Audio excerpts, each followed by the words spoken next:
Nous retrouvons une fois encore le jeune Miles Morales, le Spider-Man en titre de l'univers Ultimate, alors qu'il s'apprête à faire la rencontre de Peter Parker, mais pas le sien.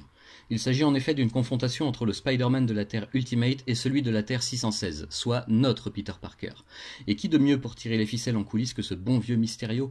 En tout cas, il n'avait certainement pas prévu que réunir deux de ses pires ennemis allait lui apporter autant de problèmes, et pourtant il aurait dû. Pas le temps de souffler car sitôt cette première histoire terminée, voici que Galactus arrive lui aussi dans l'univers Ultimate et il a très très faim, au point de commencer illico à consommer tout ce qui se trouve en sa présence. Il ne faudra pas moins que l'union de tous les super-héros Ultimates ainsi que le savoir de deux Reed Richards pour venir à bout du cataclysme, mais au prix d'un immense sacrifice. Miles aura son rôle à jouer bien entendu, mais pourra-t-il aller jusqu'au bout ? Sitôt une crise évitée de justesse, une autre se profile directement à l'horizon pour notre jeune Spider-Man. Alors qu'il vient de faire la paix avec son paternel et qu'il a choisi de révéler à sa petite amie sa double identité, la famille de celle-ci entend bien profiter de l'occasion pour s'emparer d'un maximum d'informations sur l'ADN si particulier de Miles au nom de l'Hydra. Sacrée semaine puisque Miles vient à peine de réchapper de son propre affrontement avec Norman Osborn, le bouffon vert, revenu d'entre les morts, ainsi et surtout que le jeune Peter Parker. Mais sans plus d'explications, voici que la crise finale s'annonce. Le multivers s'effondre sur lui-même et la quasi-totalité des plans de l'existence a disparu. Il ne reste que l'univers 616 et l'Ultimate, qui vivent désormais à cheval sur la même portion du Battle World, et dont les héros tentent tant bien que mal de comprendre ce qui leur est arrivé et s'ils peuvent y trouver un remède.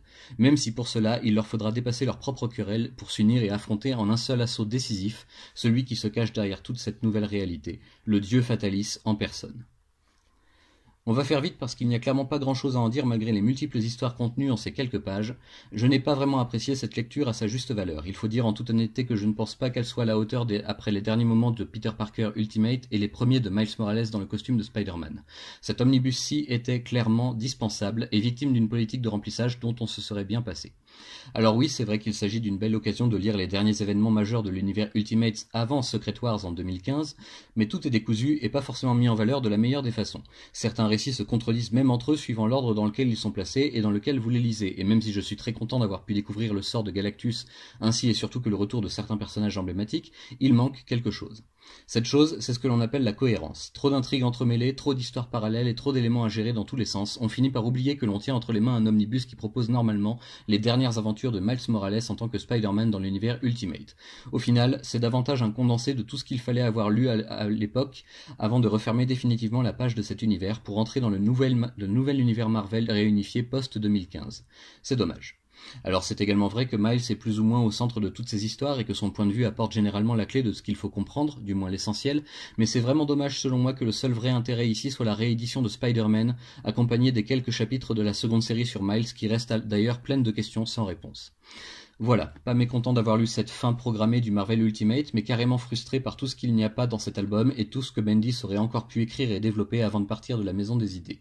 Ça reste une lecture sympathique, c'est sûr, mais clairement pas au niveau des deux précédents omnibus que je vous ai présentés ces dernières semaines.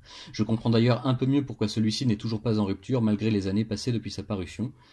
Merci pour le voyage Panini, c'était sympa mais je préfère conserver les souvenirs de Peter et les débuts de Miles plutôt que ce grand final par trop chaotique malgré le travail indéniable des artistes, Sarah Pichelli, Mark Bagley et David Marquez, qui font comme toujours un travail remarquable pour illustrer au mieux ces scénarios décousus.